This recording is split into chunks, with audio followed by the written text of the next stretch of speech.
Lucas 10, 38 a 42. E aconteceu que, indo eles de caminho, entrou numa aldeia e certa mulher, por nome Marta, o recebeu em sua casa.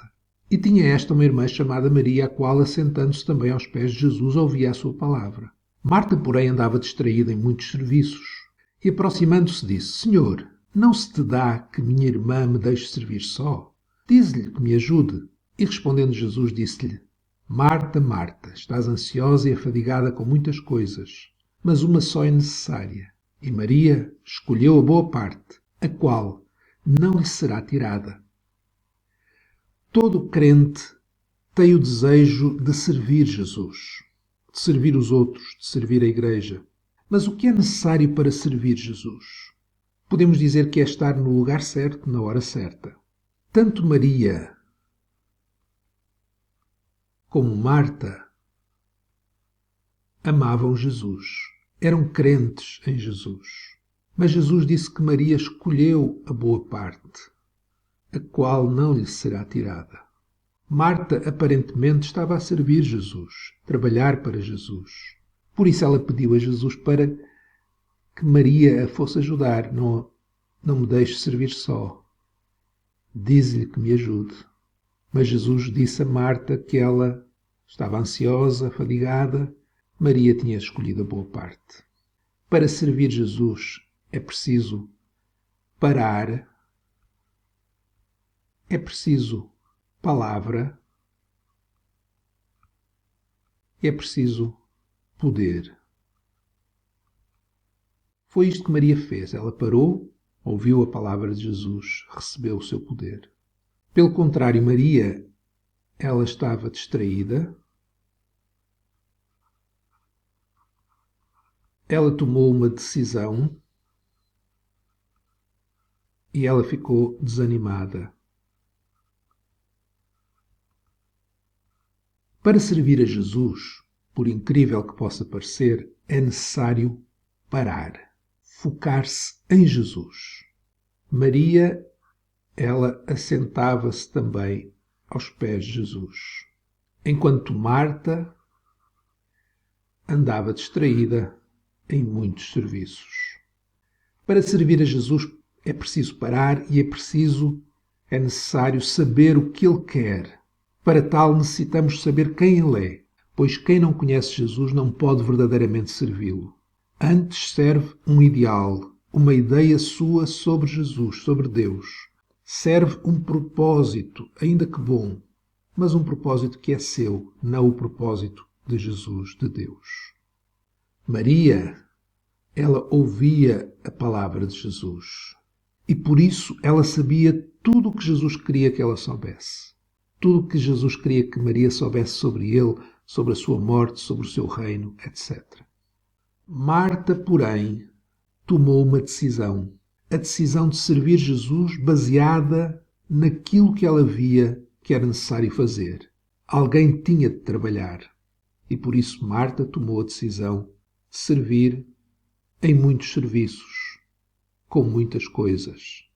Mas também para servir Jesus é necessário ter poder, ter sabedoria, ter discernimento, saber o que fazer, quando, como e ter a capacidade para tal. Marta ficou muito desanimada, muito decepcionada, porque ela queria que Jesus tivesse a mesma preocupação que ela tinha.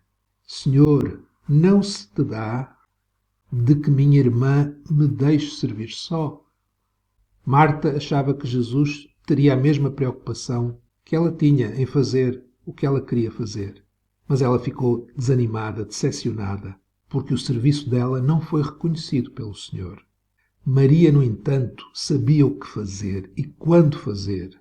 Lemos isso em Marcos 14, 3 a 9, quando em Betânia, cidade de Maria, de Marta e de Lázaro, desta família, quando Jesus estava assentado à mesa em casa de Simão o leproso, veio uma mulher, esta mulher era Maria, que trazia um vaso de alabastro com unguento e nardo puro de muito preço e, quebrando o vaso, lhe o derramou sobre a cabeça.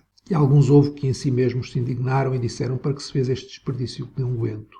Porque podia vender-se por mais de 300 dinheiros e dá-lo aos pobres. E bramavam contra ela. Jesus, porém, disse: deixai-a, para que a molestais? Ela fez uma boa obra, porque sempre tendes os pobres convosco, e podeis fazer-lhes bem quando quiserdes, mas a mim nem sempre me tendes. Esta fez o que podia. Antecipou-se a ungir o meu corpo para a sepultura. Maria sabia o que fazer quando devia fazer. E antes da morte de Jesus, ela ungiu o seu corpo para a sepultura. Ela sabia que Jesus ia morrer. E ela foi elogiada por Jesus, dizendo que ela tinha feito uma boa ação. E Jesus acrescentou: em verdade vos digo que em todas as partes do mundo onde este Evangelho for pregado, também o que ela fez será contado para a sua memória. Maria sabia que Jesus ia morrer e ressuscitar. Ele tinha falado disso muitas vezes. E ele próprio tinha ressuscitado o seu irmão Lázaro. Ela não podia fazer nada para impedir a sua morte, mas podia fazer algo antes da sua morte, que o glorificasse, que lhe desse a honra que ele não ia ter na sua morte na cruz. Maria, que se sentava aos pés de Jesus para ouvir Jesus, provavelmente estaria sempre a pensar o que poderia fazer para a glória de Jesus, para honrar mais Jesus, para o adorar mais. E Jesus disse que ela fez o que podia. Ela podia fazer aquilo, porque ela tinha estado aos pés de Jesus, porque ela tinha ouvido Jesus. Por isso ela tinha poder para fazer, no tempo certo, aquilo que devia fazer. Porque é que Jesus associa o Evangelho, a pregação do Evangelho, ao que Maria fez? Porque quem entende o Evangelho é impulsionado a dar toda a sua vida, a dar todo o seu ser, dar tudo o que pode para aquele que tanto o amou e ama. Porque o Evangelho é o amor de Deus, mas é também o amor do homem que foi salvo e quer viver para a glória dele. É o que Paulo diz em 2 Coríntios 5:15. Ele morreu por todos, Jesus morreu por todos, para que os que vivem não vivam mais para si, mas para aquele que por eles morreu e ressuscitou. Ninguém consegue servir o Senhor se não fizer a única coisa que é necessária, mas uma só é necessária. Maria escolheu a boa parte. A única coisa necessária é estar aos pés de Jesus, ouvindo a sua palavra. É esta coisa necessária, única, que não leva ao desânimo, mas leva ao poder. Servir Jesus é como Maria, saber que não podemos fazer nada em muitos aspectos do seu reino. Mas o que podemos fazer, isso vamos fazer, porque a sua palavra gera em nós os desejos que ele tem. E ao estar cada dia diante dele, somos mais transformados à sua semelhança. E recebemos o seu poder para, no tempo certo, no lugar certo, na hora certa, fazer o que podemos fazer para a glória dele. Cada um de nós pode perguntar: será que servir o Senhor me está a provocar ansiedade, cansaço? Será que servir o Senhor faz com que eu quero que os outros façam o que eu faço e fico zangado quando eles não o fazem? Então, se isso acontece, é porque não estou a servir o Senhor, estou a servir-me a mim mesmo. E se esse for o caso, só temos que pedir perdão ao Senhor e tomar o lugar que Maria tomou, aos pés de Jesus.